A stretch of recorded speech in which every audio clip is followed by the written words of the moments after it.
Assalamualaikum warahmatullahi wabarakatuh. Alhamdulillah, wassalatu wassalamu ala rasulillah wa ala alihi wa sahbihi wa man walah. La hawla wa la quwata illa billah, amma ba'du. Bapak Ibu ingkang kula hormati, segala puji hanya milik Allah. Salawat dan salam kita haturkan dan semoga tetap tercurah kepada Rasul junjungan manusia termulia, beliau Nabi Muhammad sallallahu alaihi wasallam, kepada keluarga beliau, para sahabat dan siapapun di antara umatnya yang senantiasa mengikuti petunjuk dan sunnah-sunnahnya sampai hari kiamat kelak.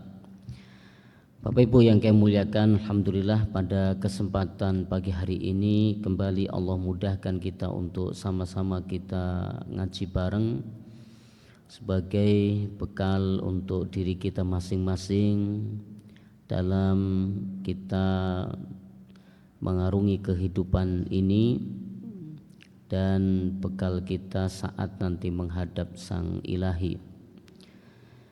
Bapak Ibu yang kami muliakan, tadi sudah disampaikan ya pamitan untuk keberangkatan umroh. Semoga Bapak Ismaraman ya, keluarga dan juga jamaah diberi kemudahan, kelancaran, dan semoga umrohnya menjadi umroh yang makbul. Amin ya rabbal alamin. Bapak Ibu yang kami muliakan, alhamdulillah kita akan pelajari bersama bab berikutnya setelah bab tentang sihir dalam kitab Tauhid yang ditulis oleh Syekh Muhammad At-Tamimi rahimahullahu ta'ala, yaitu bab maja'a fil kuhani wa nahwihim, tentang dukun dan yang semisalnya. Tentang dukun dan semisalnya. Di dalam bahasa Arab, kata kuhan di sini jamak dari kahin. Jadi arti tunggalnya adalah kahin. Jamak atau arti banyak adalah kuhan. Atau dalam bahasa yang lain itu sama maknanya dengan al-kahanah. Ya, al-kahanah artinya dukun. Ya. Bapak Ibu yang kami muliakan, pembahasan ini amat sangat penting. Di antara sebabnya karena di tempat kita cukup marak yang namanya dukun, ya, perdukunan. Atau di tempat kita mungkin ada sebutan lain, paranormal, ya, paranormal, atau sebutan lain peramal. Nah, ini dukun, paranormal, peramal, orang pinter, ya apalah sebutannya. Intinya di tempat kita banyak. Nah, sehingga cukup penting untuk kita pelajari bersama bagaimana hakikat daripada perdukunan dan bagaimana dalam pandangan Islam tentang perdukunan. Syekh Muhammad At-Tamimi rahimahullahu ta'ala, beliau menulis bab tentang dukun ini setelah bab tentang sihir, ya, menunjukkan berkaitan. Ada persamaan antara tukang sihir dengan dukun, ya, ada juga perbedaannya. Apa persamaannya? Sihir dan dukun persamaannya adalah sama-sama menggunakan jin, sama-sama menggunakan bantuan jin atau setan di dalam menjalankan misinya, aksinya, sihir dan dukun. Kemudian ada juga perbedaannya, ya, perbedaannya. Apa perbedaannya?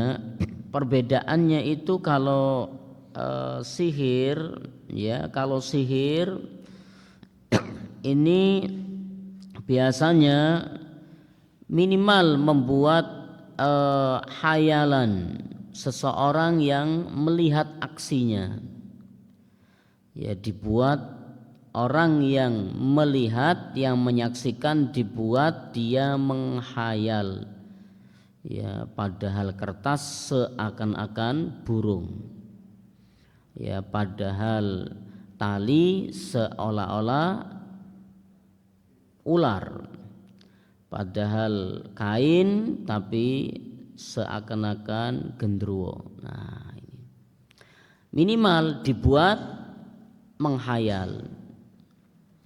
Yang lebih dari itu adalah membuat orang itu sakit, lumpuh, ya, hilang akal, ya, psikologisnya diserang, atau bahkan sampai menyebabkan kematian. Dalam perutnya ada paku, ada benda-benda, ya, keras, benda-benda tajam. Nah, ini sihir hingga membuat kematian.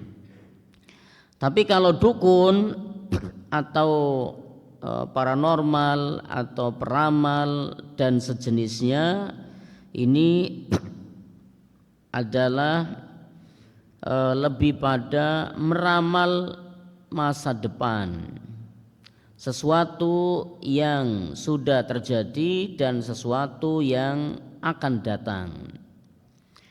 Contoh, semalam ada pencuri, ya, siang hari ini dia meramalkan siapa sih pencurinya. Oh, pencurinya ini kawan dekatnya, tinggalnya nggak jauh dari dia. Nah, ciri-cirinya gemuk, lalu ciri-cirinya gundul misalnya. Nah, ya, dia suka nongkrongnya di mana. Nah, ini, ya, ini paranormal atau kahin, dukun. Di tempat kita ada paguyubannya, ya, kalau tidak salah, ada paguyubannya. Nah, dalam perdukunan ada perbedaan antara sebelum diutusnya Nabi Shallallahu Alaihi Wasallam, berarti masa lampau sebelum diutusnya Rasulullah Shallallahu Alaihi Wasallam, dengan saat telah diutusnya Rasulullah Shallallahu Alaihi Wasallam. Apa perbedaannya? Kekuatan jin untuk mencuri berita itu berbeda.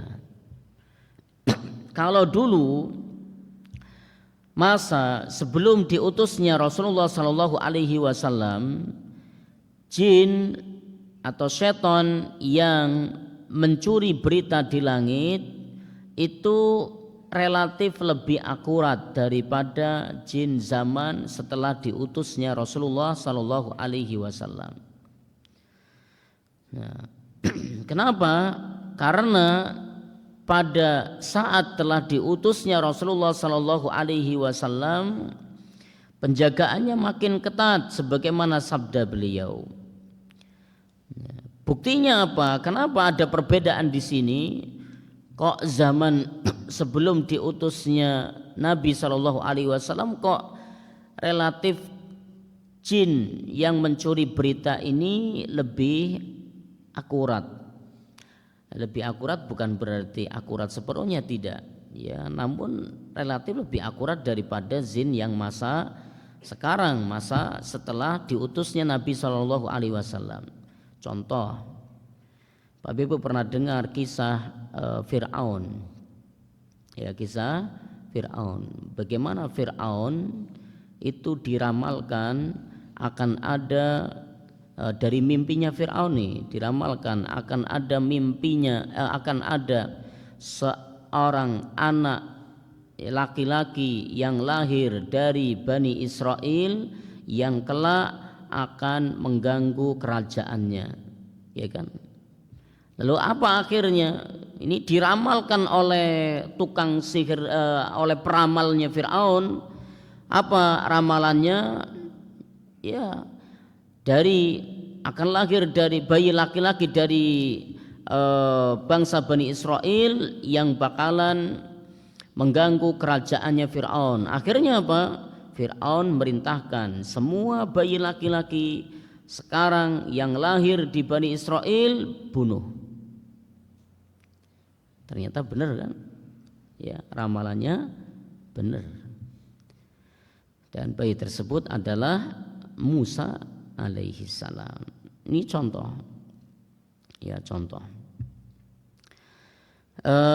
Adapun setelah diutusnya Nabi Shallallahu Alaihi Wasallam, hanya sedikit sekali yang tepat. Ketepatannya itu sedikit sekali.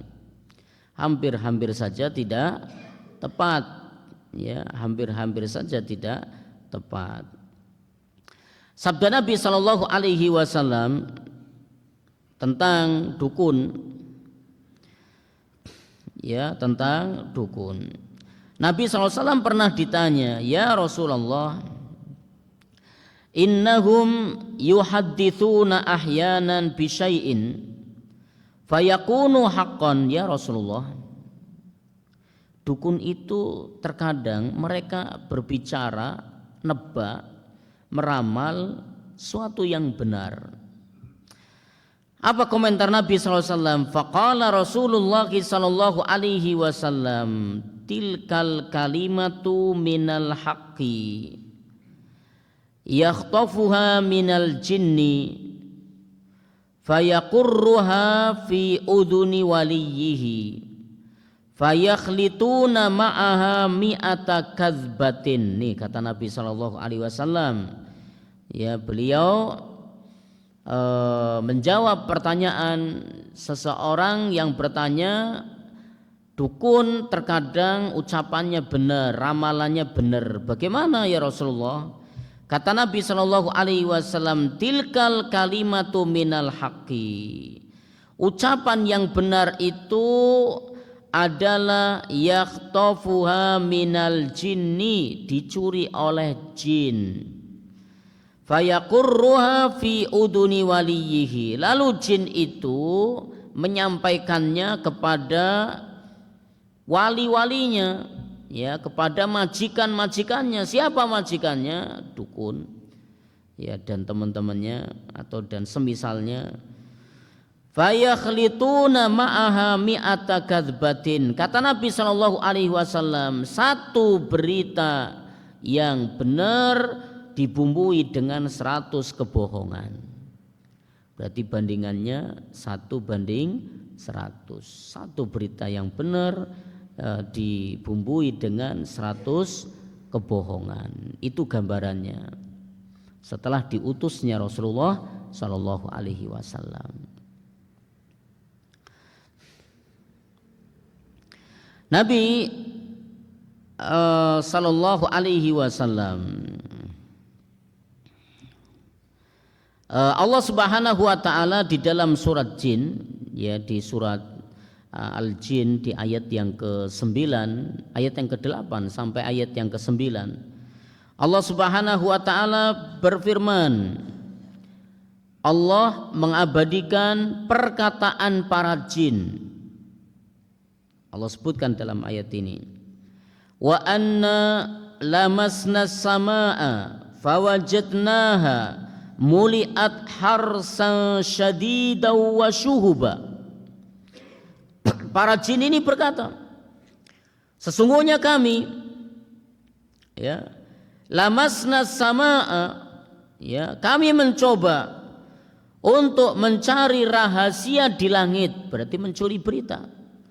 Fawajadnaha muliat harsan syadidaw wa syuhuba.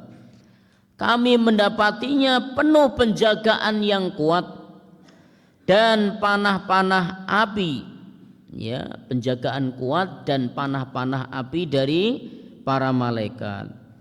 Wa anna kunna naq'udu minha maq'ida lis-sam'i faman yastami'il ana yajid lahu shihabar rasada.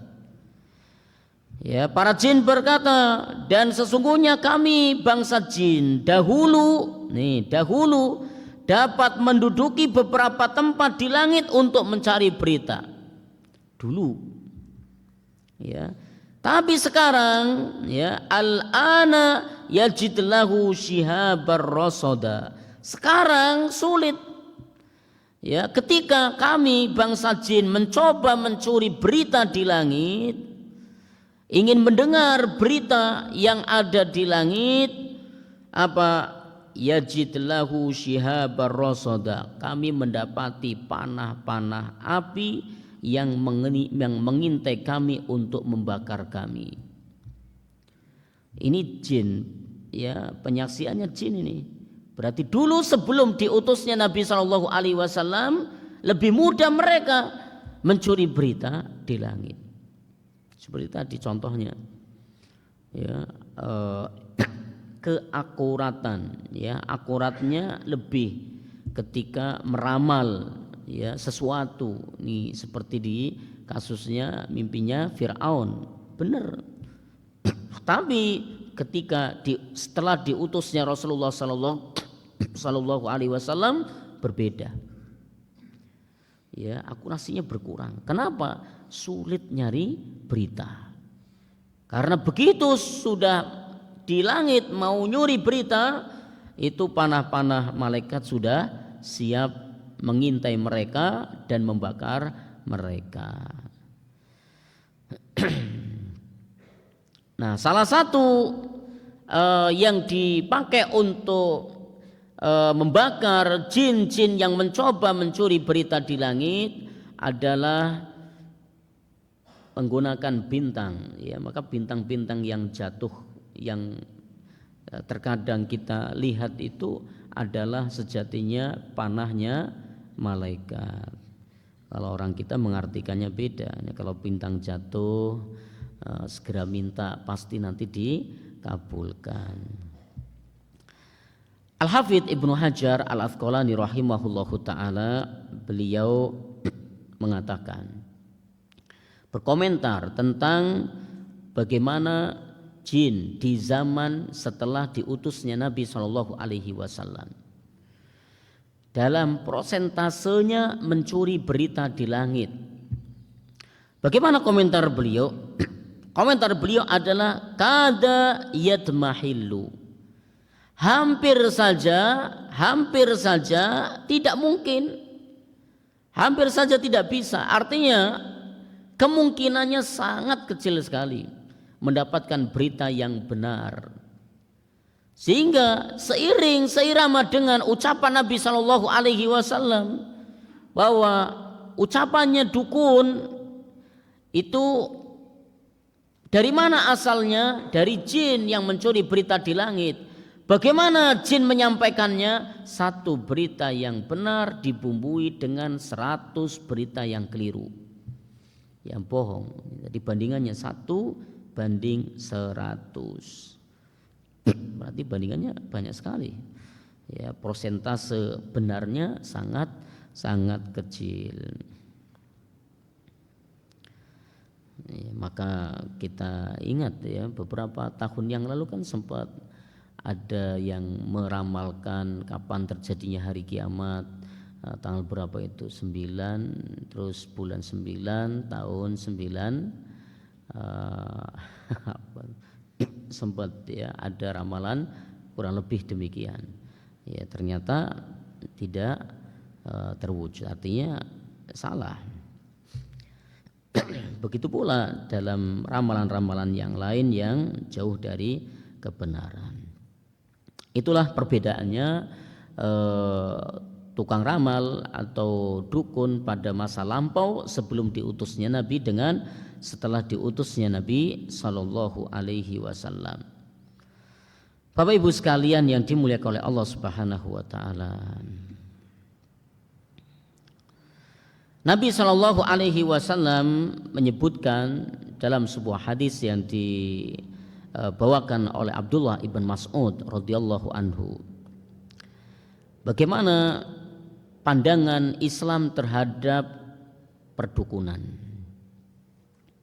dan juga tukang sihir. Apakah itu bahasanya peramal, tukang pinter, orang pinter ataupun sejenisnya? Kata Nabi Shallallahu Alaihi Wasallam, man ata arrafan au sahiron au kahinan. Nabi menyebutkan 3 istilah. Fasa'alahu fasaddaqahu bima yaqulu faqad kafara bima unzila ala Muhammadin sallallahu alaihi wasallam.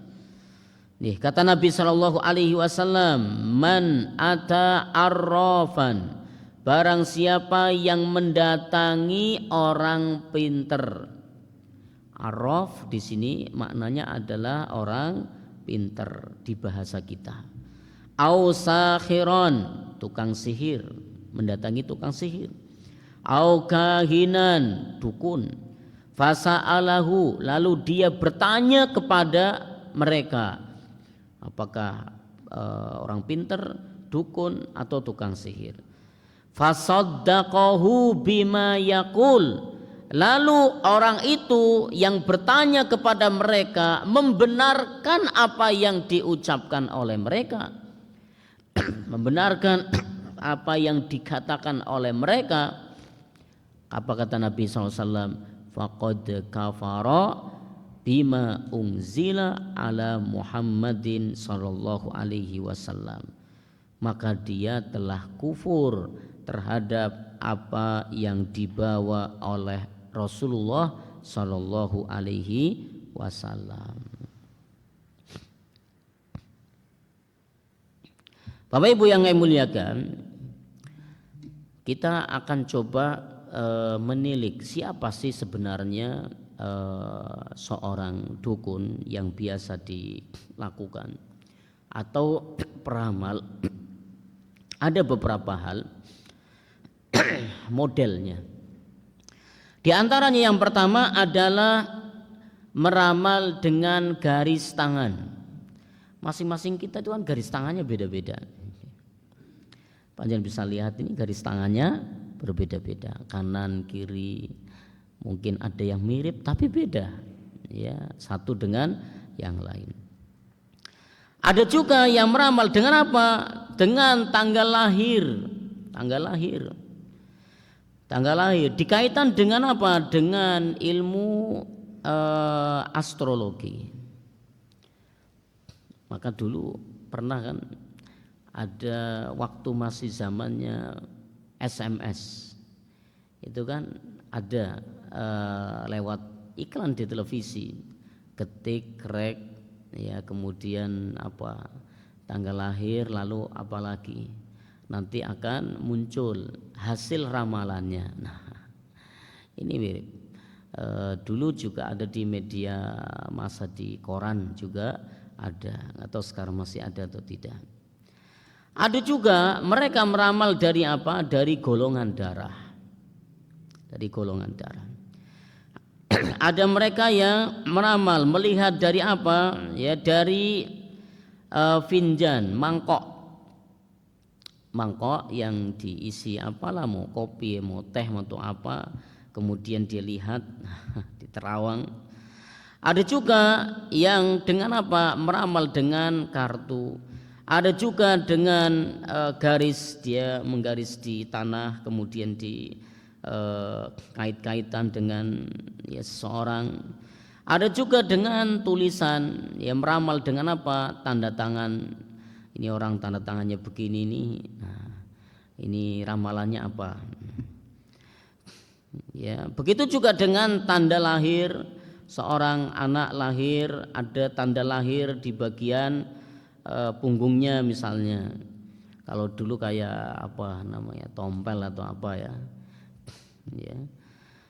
Ada juga dengan ramalan apa? Dengan huruf abjad, ya, huruf abjad yang kebalik.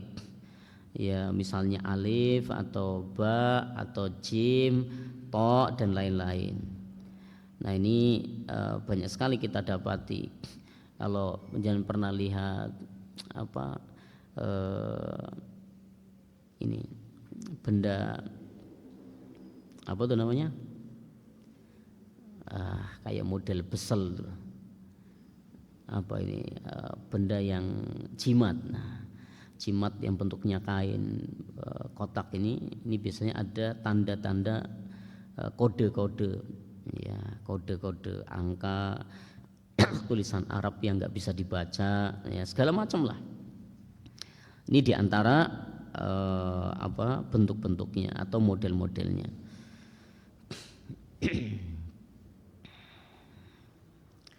Nah, ini Bapak Ibu sekalian yang kami muliakan terkait dengan dukun dan teman-temannya.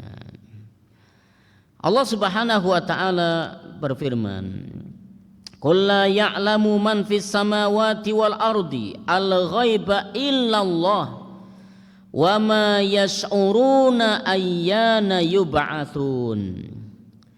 Kata Allah Subhanahu wa taala, "Qul," katakanlah wahai Muhammad, la ya'lamu, tidak ada satupun yang tahu, man fis samawati wal ardi, semua yang ada di langit, semua yang ada di bumi, al-ghaib, tentang perkara yang ghaib, enggak ada yang tahu.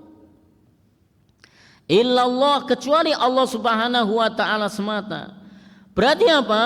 Malaikat pun enggak tahu. Malaikat pun tidak tahu. Malaikat Jibril pun tidak tahu. Buktinya apa? Kita lihat hadis Jibril. Hadis Jibril dalam kitab Arba'in Nawawi yang ditulis oleh Al-Imam An-Nawawi rahimahullahu taala, yang disebut dengan hadis Jibril, ketika Nabi SAW sedang duduk-duduk dengan para sahabat, tiba-tiba datang sosok yang putih, serba putih, tidak diketahui asal kedatangannya, tiba-tiba hadir, duduk di depan Nabi SAW. Kemudian orang ini bertanya tentang Islam, apa itu Islam? Lalu bertanya lagi tentang iman, apa itu iman? Lalu bertanya lagi tentang ihsan, apa itu ihsan? Setelah itu orang ini bertanya, kapan terjadinya hari kiamat? Kapan terjadinya hari kiamat? Apa jawaban Nabi SAW? Mal mas'ulu anha bi'a'lama minas sa'il. Tidaklah orang yang ditanya lebih tahu daripada yang bertanya. Apa artinya? Kalau yang bertanya saja nggak tahu, apalagi yang ditanya. Atau kata lain, makna lainnya adalah kita sama-sama nggak tahu kapan terjadinya hari kiamat. Siapa laki-laki tersebut? Malaikat Jibril alaihissalam, penghulunya malaikat, pimpinannya para malaikat. Itu saja tidak tahu kapan terjadinya hari kiamat. Lalu bagaimana dengan Nabi SAW?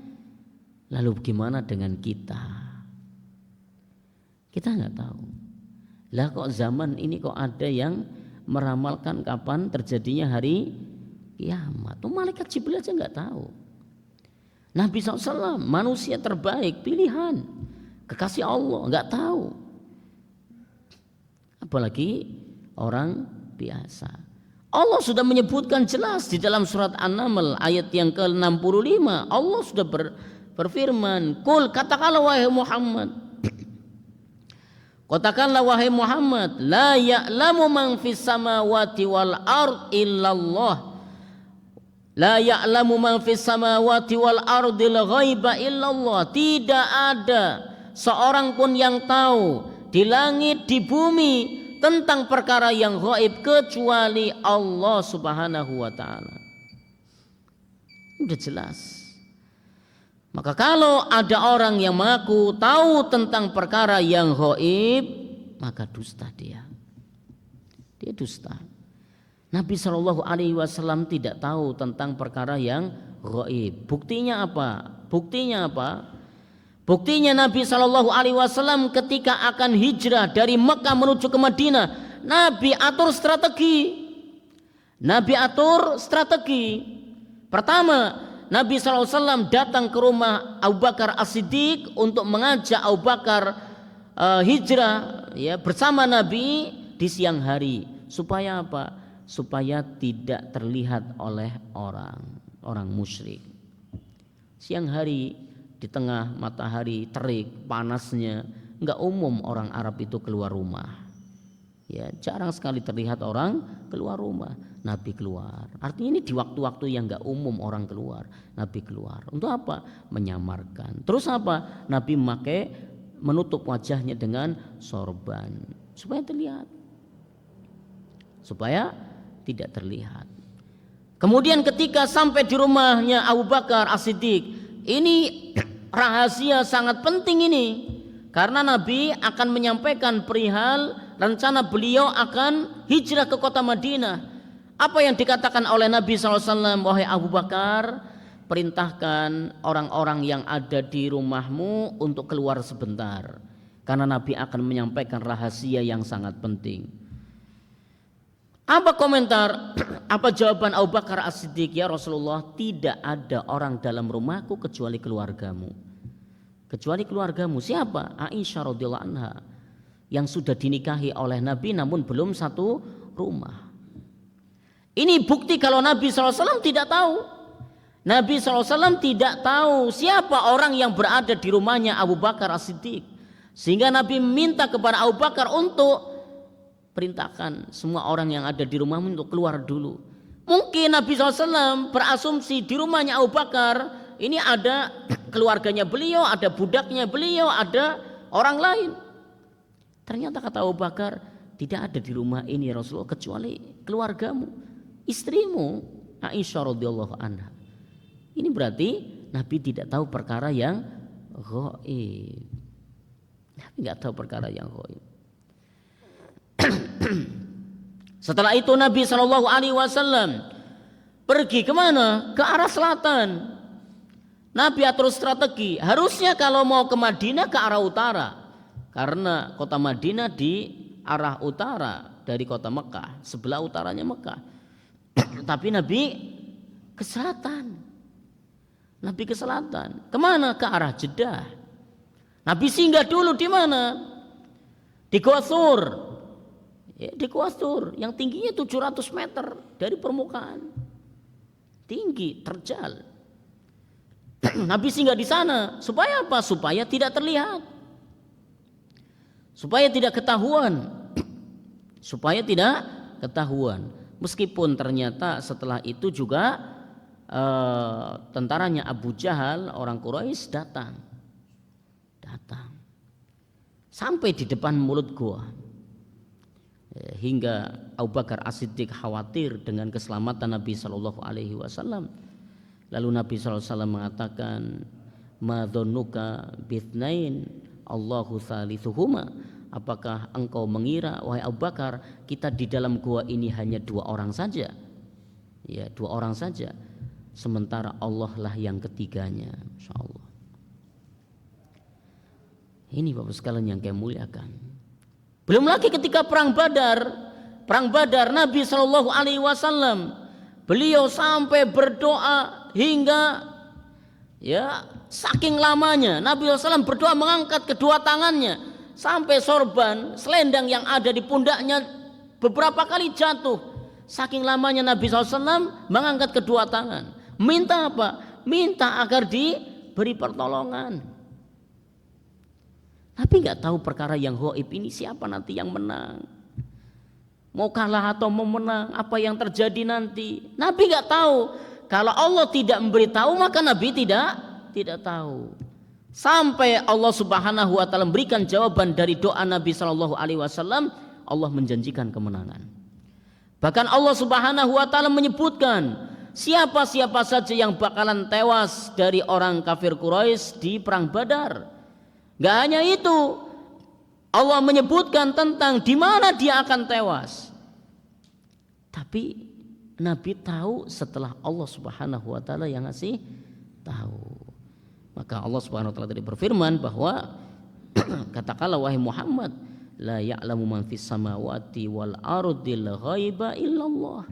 Katakanlah tidak ada satupun makhluk yang tahu perkara yang ghaib baik itu di langit ataupun di bumi kecuali Allah semata. Tuh Nabi saja tidak tahu, malaikat Jibril tidak tahu. Nah ini Bapak Ibu yang kami muliakan, semoga menjadi ilmu yang bermanfaat. Wallahu a'lam bishawab. Insyaallah kita lanjut di pertemuan yang akan datang jika masih ada kesempatan insyaallah. Mohon maaf tidak sampai waktu syuruk karena kami ada tugas lain di rumah. Wallahu a'lam bishawab. Terima kasih atas segala perhatian, mohon maaf atas segala kekurangan. Kita akhiri dengan baca doa penutup majelis. Subhanakallahumma wa bihamdika asyhadu an la ilaha illa anta astaghfiruka wa atubu ilaik. Wassalamualaikum warahmatullahi wabarakatuh.